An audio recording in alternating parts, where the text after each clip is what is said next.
presenting today on this idea of the life of a number, which I'll get into a little bit more. It's about 4 parts. I'm going to try and keep down to about 35 minutes. We've got time for questions as well. But yeah, to get cracking. So I sort of start at this point when I'm giving this presentation now. It's a little bit different to when I first started writing the book, which was during the pandemic, or during the sort of height of the pandemic, should we say. But I think really the sort of contemporary public discourse has this familiar kind of domination of numbers within the way that we understand the world, the way that it's discussed, whether that's by journalists, experts, politicians. And that can cover, you know, inflationary figures. So this is a Guardian article about the latest monthly inflation figures. I'm referring specifically to the sort of hidden elements of inflation around the rising food prices, being at 19.1%.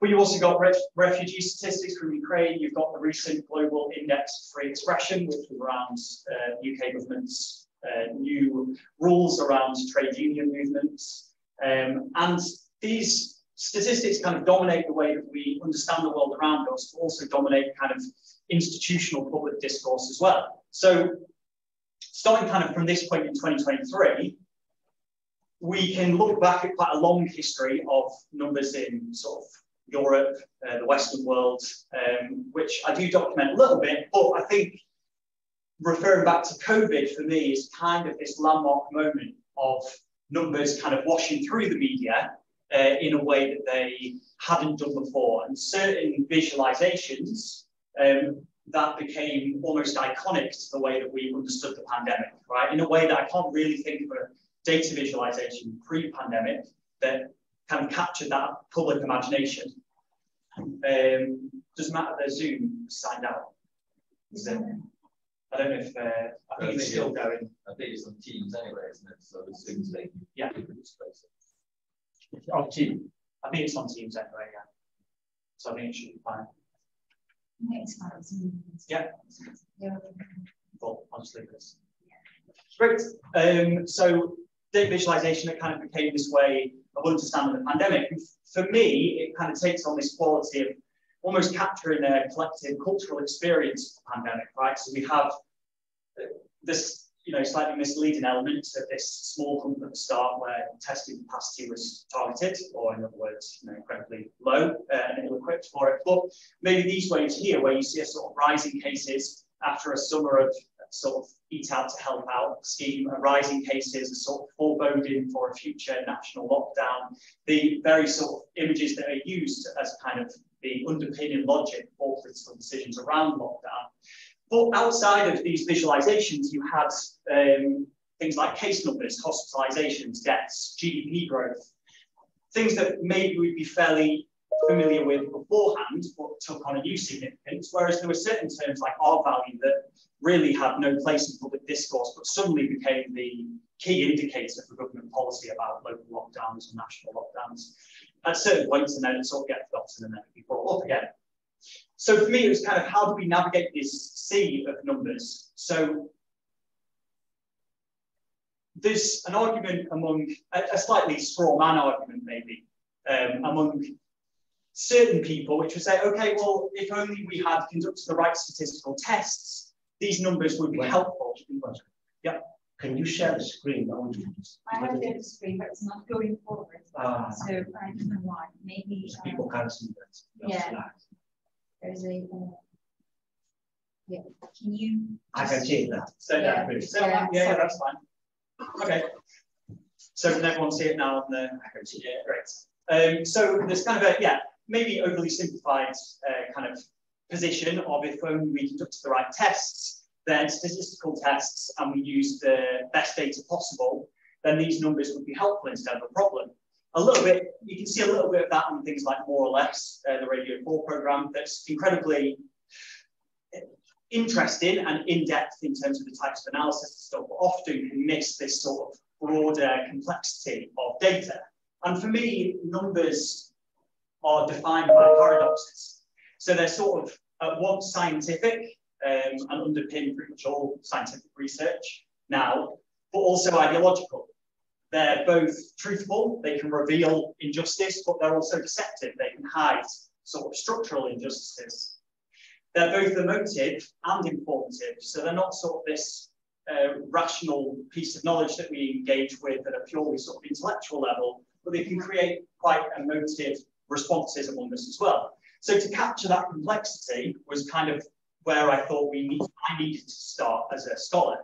And this is not particularly new in the field of kind of critical data studies, which brings together people from geography, from data science, from social science, and brings them into kind of one space to engage with numbers at a technical level, but also see the sort of social and political ramifications. And this is kind of three people who I relied on quite a bit: Rob Kitchen, Morgan Curry, and Simone Brown, who were in that field. But really, it didn't integrate the literature from media and communication for me. It didn't really place much emphasis on media and communication, which for me, I saw as kind of a core element for how these numbers actually gained meaning, because they gained meaning in the way that politicians discuss them through television broadcasts, the way that social media platforms would facilitate the sharing of certain numbers, either misleading ones or accurate ones.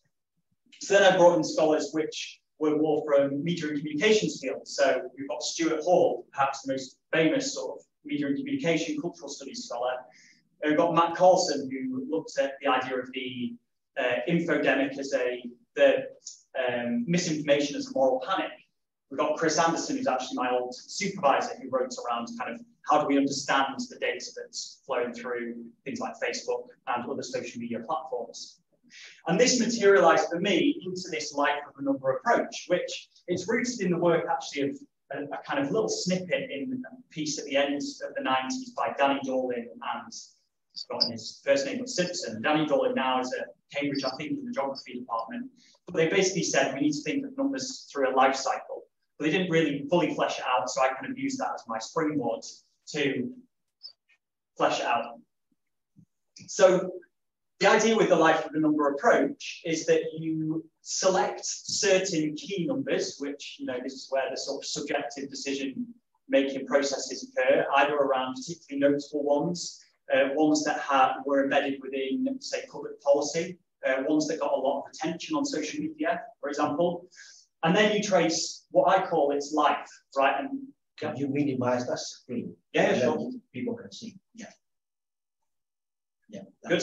Yeah. Better. So you trace its life here, right? So what I did was try and break it down into 5 sections. And this was this integrating critical data studies, media and communication stuff. So you would have the need for a number. So who needed the number and why did they want it? It's kind of who at an individual level, but also at an organizational level.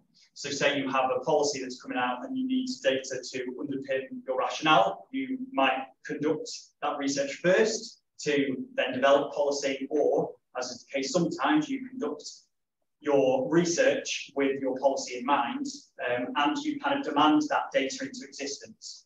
And that, for me, is one of the key elements there to say, well, data doesn't exist as this sort of separate entity that we kind of stumble over and find on the floor, but it's something that we kind of will into existence, right? And it's not to say that, you know, the material world doesn't exist if we didn't want it to exist, or some sort of post-structural argument, but to say that data about the world exists because someone somewhere wants it to exist, right? And that gets at a lot of the sort of political questions that we get into.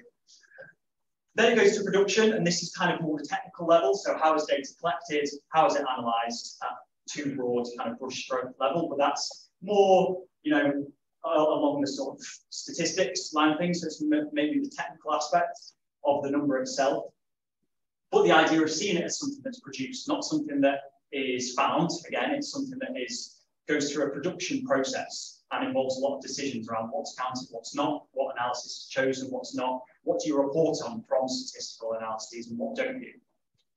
Then you get to the communication part. So this is kind of the idea that it can be an internal communication, maybe between Bournemouth Uni, you could have internal communication around the latest ref score or the latest student survey. But often, and in the book and the presentation that I'm doing today, then it refers to communication into the public discourse. So by politicians, by experts, and by journalists. They're the 3 that I kind of focus on. So how is it communicated? What media was involved? These are sort of the key questions that, again, we're going to go, basically I'm going to give 2 examples of these of this approach. Then public meaning. So how did the number circulate? How did it intersect with broader meaning? And then backgrounding. This is kind of a bit of a tricky one. Maybe my infographic shows the level of abstraction involved in this idea of backgrounding, but it's to say, when does a number stop being important?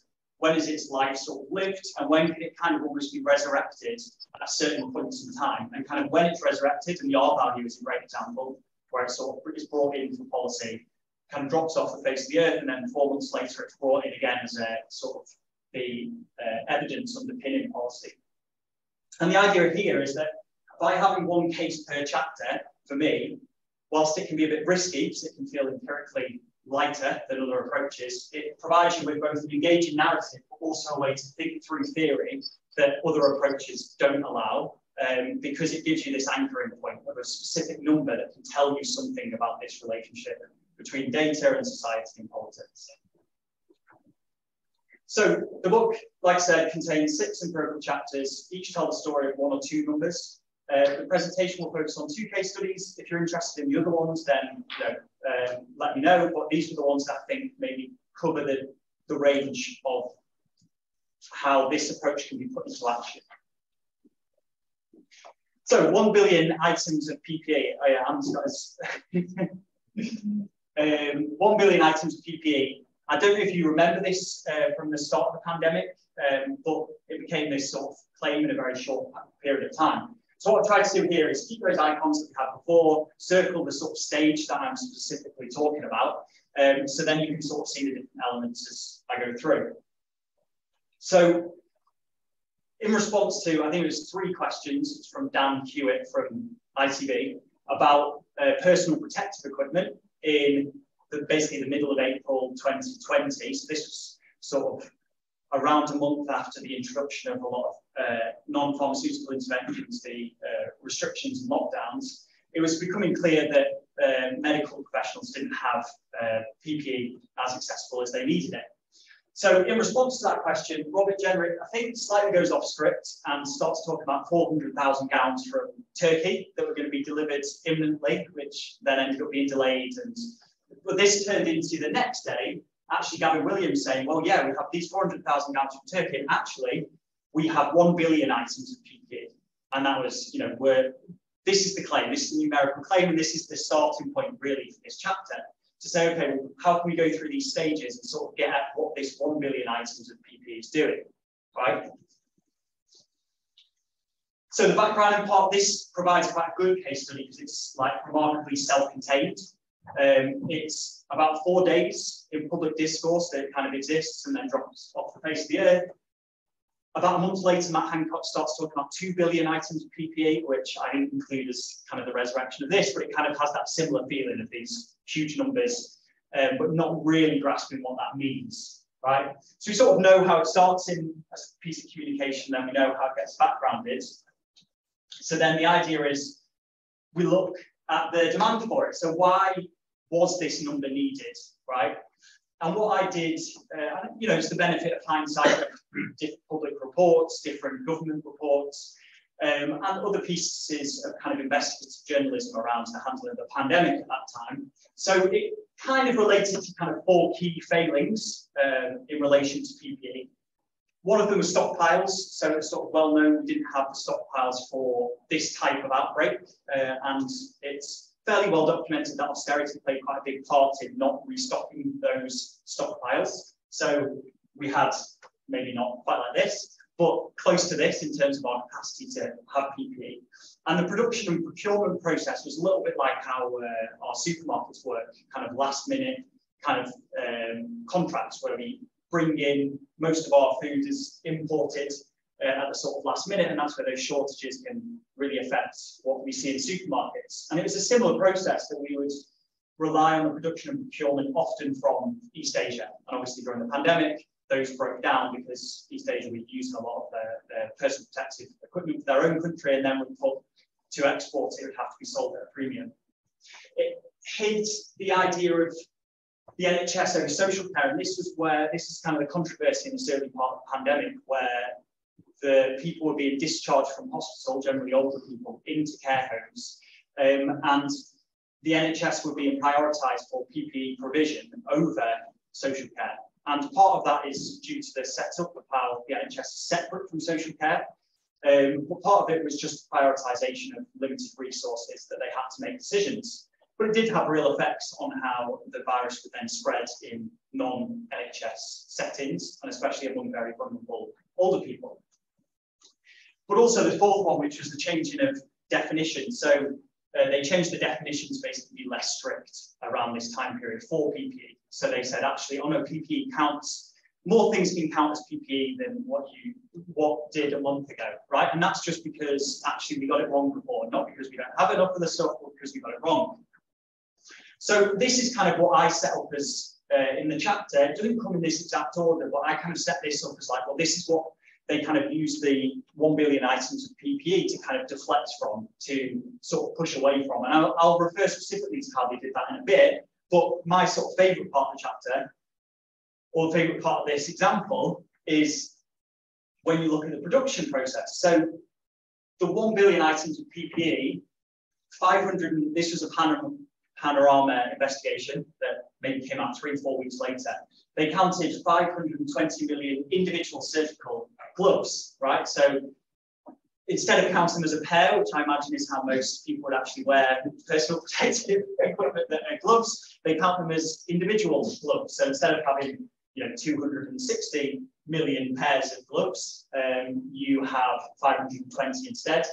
They counted around 114 million flimsy plastic aprons, which are now counted in the new definition, whereas before they had to be of a certain thickness, essentially. But the new definition allowed for the count of the other aprons, but also kind of maybe even more remarkably, they included things like bottles of bleach and rubbish bags and cleaning wipes as parts of personal protective equipment, which even under their expanded definition made no sense at all. But it had this feeling that what they wanted to get to was a very big number that was 1 billion, and they found any particular sort of way to go through that accountancy process to arrive at that very big number, so it could sort of have that kind of deflective capacity, right? And largely when this came out, it didn't really get much fanfare because of that remarkably short part of the life of the number. And it's part of the difficulty when a number is quite nefarious, but it exists only in 3 or 4 days. It's quite hard to actually then hold that number to account if you don't have access to the data, whereas this actually came from a leak inside the government of like a spreadsheet, essentially, where someone got to 1 billion. So if we go sort of back to communication, which is where we started again, I position this 1 billion items, 1 billion as kind of statistical rhetoric, right? So I say it's kind of an unprecedented crisis that's met by an unimaginable number, right? And it's kind of these twinning of these two concepts to say, well, we've never had anything like this before, but look, we've procured such a huge amount of PPE that it's so unimaginable that we're meeting this kind of unprecedented nature of the crisis. But also what it does is itemize PPE. So it's not setting it in context. It's not saying, well, how many items of PPE does one health worker use in a day, for example. It's not acknowledging that a lot of them are set in warehouses across the entire country, which then need to be delivered through vans, through last-minute orders to different hospitals. How many of the equipment is actually usable? The 400,000 gowns from Turkey turned out to be unusable pieces of PPE, even under the expanded definition. But that itemization of PPE into essentially just an accumulated set of items meant that you kind of erased the context in which they were used. And finally here, when I refer to public discourse, and this is where making those choices within the life of the number approach kind of you really have to make certain choices around what you focus on. And what I argue is that the ability for this number to play this role in public discourse it rests on this public meaning of discourse, of numbers. And I use the sort of shift from Roman numerals, which are generally quite a clunky way to express like any large, well, even small numbers, sort of. You want to do 6 and you have to write V and a 1, but then as soon as you start to get to thousands, you suddenly start having to use a set of symbols that make it incredibly clunky. right? Whereas when Europe shifted over to Arabic numerals, which was a long process, but sort of between 1200 to 1500, we switched towards a number system where you could arrive at very large numbers very easily without much difficulty at all.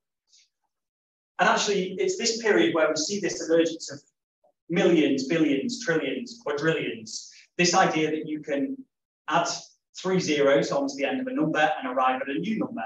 And it's very easy to add on those 3 zeros in a way that Roman numerals didn't really allow. And it's very easy to express it on a page. But it's this exact period where we move away from a very intuitive understanding of numbers that relies on our direct experience. Maybe we deal with smaller quantities that we use with Roman numerals towards these huge numbers like 1 billion, right? And what I argue is that actually what they convey is less kind of a mathematical like absolutism of this is 1 billion and 1 billion is 1 with 9 zeros on it, and you know we can break it down into whatever way. We can divide it by a million, we can divide it by 1,000, but it's just mathematical syntax essentially. What I say is it's better to understand it as something that's both mathematical and abstract. So it more reflects this idea of hugeness. So it's unimaginable to even conceptualize 1 billion items of PPE. Maybe you can in a certain space, but to know each individual item and then to know the mass itself is kind of unimaginable. So really, what we need to see it as this idea of hugeness, which is quite difficult to understand, but also blurs and is quite abstracted. And that's the only way that we can really get at this notion here, which I think for a lot of people still is counterintuitive, that 1 million to 1 billion is not a doubling, or it's not a sort of increase by a factor of 10. It's a huge change in magnitude. And hugeness for me is kind of a better notion to describe that than some sort of mathematical syntax around a billion. And I think that's what it did in this process to rhetorically kind of deflect away criticism, was to present the hugeness of the effort of procuring PPE in relation to the problem that was at hand. Right, so any questions at this point? No? Yeah? You said at the beginning you didn't think there was an example of the numbers, the state of COVID, or fascination with them. I would say there was. If you think about the election, because the election comes up and it's all about numbers, predicting it. So it's been there, but it's been magnified. I think. Yeah, you're right. And I think a lot of people refer back to the sort of £350 million going to the NHS if we left the EU as a sort of iconic number that maybe, yeah, even before that, you'd struggle in a general election to think, well, what was the key number that everyone remembers? Yeah, council elections are coming up. You know, yeah. Yeah. Okay, so the second example goes from this, went from the very specific to this goes to the very broad. So this comes from Debbie Sridhar, which most people probably recognize her face. She did a lot of different TV interviews. There was a sort of, she's a public health expert from Edinburgh. And what she, during the debate about whether we should lock down or not in October 2020, she said, right now we're taking a hit to the economy, major damage, major economic damage without the public health benefits, which in a way is kind of the worst of both worlds, right? And this, we're starting from the point of communication again, which is often where most of these numbers start because they're in kind of public discourse. So what I do here is to say, well, okay, in public meaning, what's Debbie Sridhar actually saying? So what she's doing is saying the worst of both worlds is saying that you have the economy on one side and you have health on the other, broadly, as a way to understand the pandemic. And what you've got is a protect both, which is what I term it, where you say, okay, we can protect the economy, which generally is represented by GDP, and health, which is cases, hospitalizations, and deaths generally. The other side is to say there's a trade-off. So it's to say, okay, if we protect the economy, we sacrifice health. But if we protect health, we sacrifice the economy, right? This, as I'll go into in the next slide, I think, is two kind of different ways of understanding the pandemic that are related to policy. So this one here, generally found East Asia, Singapore, China, places that introduced quite hard restrictions. This here was kind of the dominant logic across Europe, right? And this is kind of within the 2020 to 2022 period. So I'll get into kind of the significance of that a little bit more. But what I do is kind of say that these ways of understanding COVID, this balancing of health and the economy, we can call sort of data bands, right? And it's to say it's how the quantitative, so here GDP, cases, hospitalizations, become meaningful way to experience, think about, discuss, react to, engage with, and change certain phenomena. Basically, they become ways, they become constructs that help us understand the world around us. And during COVID, there were kind of these two distinct constructs. And it's not to say they're absolute, or they're perfect, or that they're completely in opposition to each other, but to say how numbers can be pivotal in how we understand and conceptualize the world around us, and especially for me, during COVID. And the way I imagine it is kind of like this idea of a cricket pitch, baseball pitch, what's inbounds that we sort of see as logical, and what's out of bounds that we see as illogical, that doesn't really work within the way that we're understanding, in this case, the pandemic. So England was, I refer specifically to England here because the devolved powers of public health, because Scotland kind of went on a bit of a different route for a while, so it's easier to speak in terms of just England. But we were set within a trade-off data bounds. We were saying, okay, we can protect health, but that comes at the cost of the economy. So we can go into a lockdown, we reduce pressure on the hospitals, but it means our economy takes a hit. So then we need to, at some point, come out of a lockdown. So then, yeah, okay, cases might go up again, but the economy can start functioning because people can start buying things, people can go back to work, people can start traveling. So what Schridhar was saying here was that this trade-off wasn't even working. So there was economic damage and there was poor health metrics. So she was saying the worst of both worlds, in that you're not protecting both and you're not trading off. You're almost kind of letting both fall by the wayside, right? So that's kind of the way, that's how I understood her particular sort of explanation around COVID and how she was using numbers. And really these two ways here, if we go to the production part, at this point in time, both of these ways of seeing the pandemic could be backed up by data. So the protect both one, so referred as a shortcut, the sort of Singapore model, they would use cross-country comparisons, right, relying on long-term data. So this here is from the Financial Times, and along the bottom, we've got cumulative deaths per million. Up here, you've got fall in GDP in 2020. So what you would imagine if you protected both is that your deaths would be closer to this end because they would be low, and your GDP growth would be closer to zero because everyone is falling, so it's just closer to zero. So you should see kind of a grouping up here. And if there's a trade-off, then, oh yeah, so if there's a grouping up here, then people taking the other approach should also be down here. And you can see kind of a trend line here. It's not perfect, but this was kind of the data visualization coming out in October. That basically said, if you look at cross-country comparisons, so you can see here South Korea, China, Vietnam, a little bit different for Vietnam because they changed how they measure GDP, and so made it a bit complicated. But they kind of succeeded in protecting both the economy. You weren't sort of seeing a tank in GDP growth, and you were kind of succeeding in the lack of cumulative deaths. Both data points aren't perfect. Especially when you talk about growth with things like China, who are used to high levels of growth, but they show a sort of trend line. But it's to say that if you looked at a different set of data, which was short-term national data in England, yeah, you would see GDP tanks when you go into a lockdown, but cases generally reduce as well. So you're having that trade-off. Then you come out of a lockdown, people spend more money, GDP goes back up, but also cases go back up as well. So there's that trade-off. So both were backed by data, but the important thing was the difference in policy. And that's what I've kind of hinted at already. So in England, and this is going back to that public discourse, there was this idea that under mitigation, where you kind of bounce between lockdowns, that lockdown was needed because health metrics were too high, but it would damage the economy. Freedoms were needed to be restored because health metrics are low enough and the economy needs boosting. And that was the underpinning logic in policy, and then kind of transferred into the way that we then saw the pandemic. Whereas in Singapore, for example, protect both kind of underpin containment, this idea you contain the virus. Hard lockdowns will merely eliminate cases, reducing health pressures, but aggressive containment of new cases essentially keep supply and demand confidence, helping the economy. So if people think they're going to stay out of a lockdown, they're more likely to spend money than save money. If people think they're going to move into a lockdown and be going out of a lockdown, they're more likely to conserve their money, put it into savings and not spend it. So you reduce that confidence.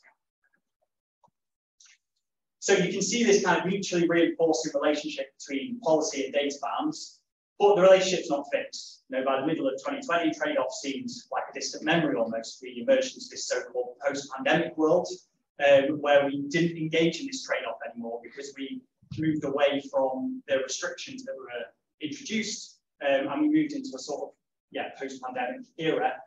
And it did seem like somewhat of a distant memory, but it's often brought up by politicians as kind of like, oh, we can't go back to that point where we were balancing the health and the economy, but there's almost a lack of recognition that other countries, whilst not handling it perfectly, did seem to find a way to protect both. So my argument is this idea of a data bound here involves a mixture of policy, data, sort of social norms to construct certain ways of seeing the pandemic, and it can be incredibly strong way of perceiving the pandemic at a sort of cultural level rather than at sort of an individual level.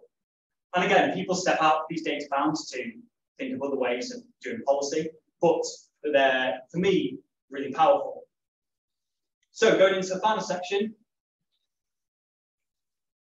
the idea at the end of the book is just, or kind of throughout the book really, is to say that this is all well and good. So we have the life of a number, it maps out different stages that a number goes through. And that's how we can kind of understand different aspects of theory. But we also need to construct theory as well to be able to critically engage with the post-pandemic world. So it can't just be a case study about COVID, because with the nature of it, even as I was sort of getting towards the end of it, realised that it's not going to be relevant for people might want to forget about it quite strategically, but also people might just want to move on into sort of other contexts. So the idea was that these 6 chapters provide like perspective on data bounds or data bounds, and then provides this 4-part toolkit for scholars basically to put data bounds into practice. And that's what the conclusion refers to. So it says you need to pay attention to media and communication at its heart. So you need to know how media and communication functions in how these numbers spread. You need to interrogate and appreciate quantitative realism, which is, I haven't really touched on it much today, but it's essentially the idea that numbers tell us something about the world that is taps into the realism, taps into something about the world that is materially there and definitely exists and probably exists before we found it as well. Examine how data bounds can maintain or challenge power. So how do they relate to policy? How do they maintain power, but can also maybe interrogate power and challenge it as well? And then this is probably the most crucial question, why certain data bounds dominate over others. So why does the idea of trade-off dominate in England? Is it down to a policy decision, or is it down to the logical idea that you trade off between different metrics when you're trying to manage them at a national level? So I include that as kind of the main point of the conclusion, really, to say, well, you can use this as a way to interrogate numbers in the future. But I think also you've got this approach, which I think ties into what we're discussing around how you apply this idea, right? So this was kind of a text-based approach where I'd look through different numbers, I'd find how they were reported on in different news outlets, I'd look at maybe reports and documents and underpinning methodologies to then construct this narrative. But what about a sociological approach where you could look at interviews, focus groups, or ethnographies around particularly iconic numbers? So whether that's with people who are on the ground, like you said, for local elections, and how statistics, certain types of statistics go down with voters, or people who are knocking on doors. Could you do some sort of digital ethnography of how these spread in social settings online, so in certain social media groups? Or, probably the more adventurous and interesting angle for me would be how you can map out the life of these numbers using techniques that aren't manual or aren't entirely manual, which include data science and machine learning processes. So how could you map out these numbers as they spread through the sort of digital ecosystem, and how could you pinpoint where they emerged, where they dropped off, where maybe they were linked to methodologies where they weren't linked to methodologies, how they were linked to certain policy or certain political figures, which I would be, really interested to sort of talk about there, because it would really expand the scope of what you could do in relation to these numbers, and maybe see which numbers are more likely to spread than others. And yeah, anyway, getting ahead of myself slightly there. Kind of this is my next sort of what I'd really like to go into. So yeah, final slides. Just say it's out tomorrow. You get a 50% discount, or maybe if you order it through your library, is obviously a lot cheaper for you. And the offer ends on the 3rd of May. But sort of if you want to buy it after then and you want a discount code or whatever, then just let me know and send it over to me. But yeah, I hope you enjoyed the presentation. Look forward to questions. Thanks again for inviting me to chat about this. Thanks.